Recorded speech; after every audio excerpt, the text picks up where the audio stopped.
Hola, ¿qué tal? ¿Cómo están? Espero que estén bien. Bueno, en esta clase lo que quiero hacer un poquito es hablar sobre los fines del Estado, el fin del Estado en realidad. Eh, Primero hay que decir que el fin del Estado, en orden a la realidad, es un fin que nunca se llega a concretar, pues este no es fijo y como vamos a ver, a lo largo del tiempo puede ir cambiando.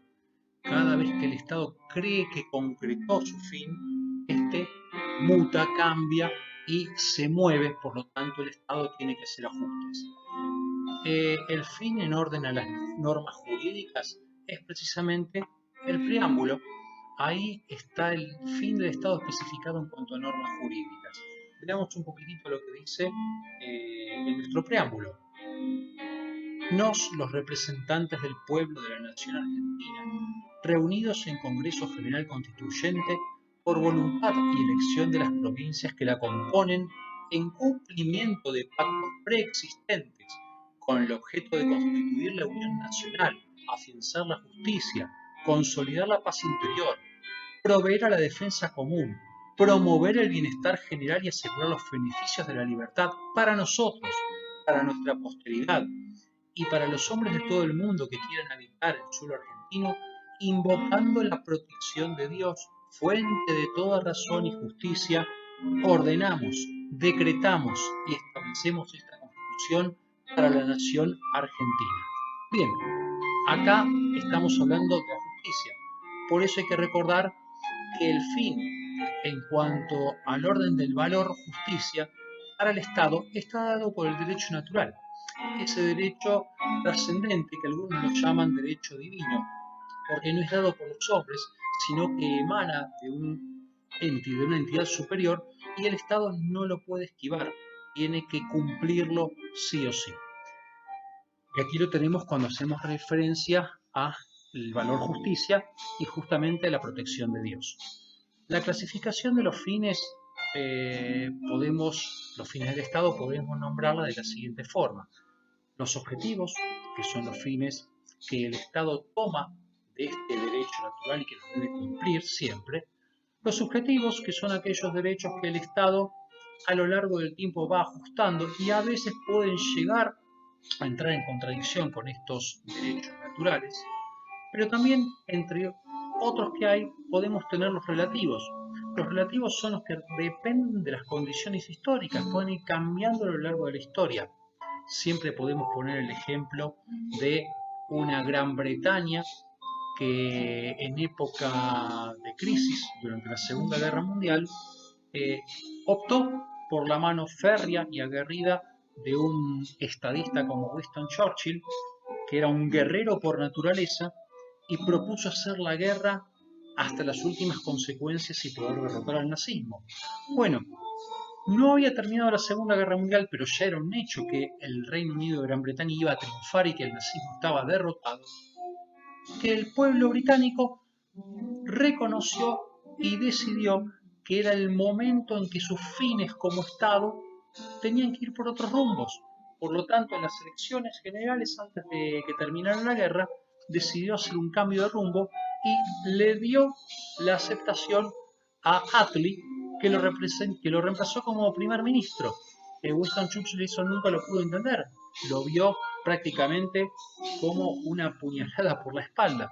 Pero aquí es un clarísimo ejemplo de cómo a lo largo de la historia los, los intereses, los fines del Estado van mutando, ¿sí? Y pasaron en este caso de una necesidad vital por ganar una guerra por la propia existencia a votar por un socialista que era todo lo contrario, un conservador como Churchill, de centro derecha, porque el socialista iba a buscar a partir de ese momento no poner su objetivo en pos de una guerra y de un Estado beligerante, sino en la producción, el trabajo, ¿sí? El aspecto social. Entonces, acá se vio perfectamente cómo los intereses del Estado pueden ser relativos y también pueden ser universales, cuando un Estado quiere hacer extensivos sus fines hacia otros Estados. Muchas veces esto puede entrar en contradicción con el Estado al cual se le quiere aplicar esto y trae conflictos. Eh, el fin podemos decir que es un bien, es decir, el fin máximo de un Estado es el bien común público. Por lo tanto, el fin tiene que ser tomado como un bien. Ojo, hay una diferencia entre el bien común y un bien común público. Un bien común puede ser los fines que se propone un club deportivo, pero los fines del bien común público son los que representan y son los que le corresponden a todo el Estado, no a una entidad privada o a una entidad sin fines de lucro muy puntual, como en el caso que yo les nombraba del ejemplo del club. Vamos a hablar un poquitito también de la composición de estos fines del Estado. Y lo primero que hay que nombrar es el principio de subsidiariedad. ¿Qué significa esto? Que el Estado no tiene que tener injerencia en aspectos que no sean imprescindibles. Por ejemplo, el Estado debe estar para garantizar el bien común público cuando, por ejemplo, un pequeño poblado que vive en el medio de la montaña, separado del resto de la ciudad, no va a tener ni servicios sanitarios, ni electricidad, ni gas, porque ninguna compañía privada se los va a llevar porque no es rentable el negocio en esa zona. Entonces el Estado debe garantizar el bien común público estando ahí y por subsidiariedad debe dedicarse a proveerle a la gente esos beneficios necesarios para la vida cotidiana y que todos los ciudadanos de la República deben tener a través de las garantías que tiene que dar el Estado. Pero nunca debe operar allí donde el trabajo privado, ¿sí?, la industrialidad de las personas y el emprendimiento de las personas privadas puede llevarlo a cabo. Aclarado esto, hay que decir también que el bien común público actúa como un limitante del Estado. El Estado nunca debe atentar en contra del bien común público. También tenemos la cuestión de que los fines del Estado deben responder a una justicia distributiva. ¿Qué significa esto? Darle a todos lo que cada uno le corresponde, cada uno merece, sin hacer discriminaciones por piel, por estatus social, ni ninguna de esas cuestiones. Por otro lado, la primacía del bien común público siempre debe ser prioridad en el Estado. Por ejemplo, el derecho a la expropiación. Nunca un bien privado o un interés privado puede estar por sobre el Estado. Siempre el Estado tiene que tener esa última palabra en cuanto a las finalidades y al bien común público. El Estado, por ejemplo, en un caso concreto, hay que hacer una ruta, el mejor camino para un trazado es a través de un campo que tiene un dueño y ese dueño se niega a vender el campo, pero si esto es vital para el Estado, para el desarrollo económico, para el desarrollo social, el Estado debe ejercer su derecho a la expropiación, en este caso, por cuestiones de bien común público. A lo largo de la historia ha habido distintas posiciones sobre los fines del Estado. Tenemos la postura del estatismo y el totalitarismo, las posturas del liberalismo, por ejemplo, el socialismo.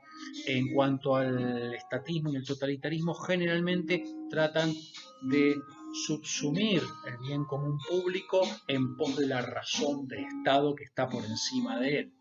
El liberalismo, por otra parte, lo que busca es constantemente achicar el poder del Estado privilegiando las libertades. El socialismo muchas veces privilegia en cierto aspecto las cuestiones económicas por sobre otras. Bien, la cuestión es cómo el Estado y los fines del Estado están continuamente en dinamismo y haciéndose por las distintas cuestiones históricas, tienen que tener presente con lo que habíamos iniciado esta clase, que estos fines nunca son estáticos, siempre son dinámicos y pueden ir mutando. El mejor ejemplo que les di fue el de Winston Churchill y es el que siempre tienen que tener presente. Bueno, espero que les haya sido útil y nos estaremos viendo nuevamente en una próxima clase. Hasta luego.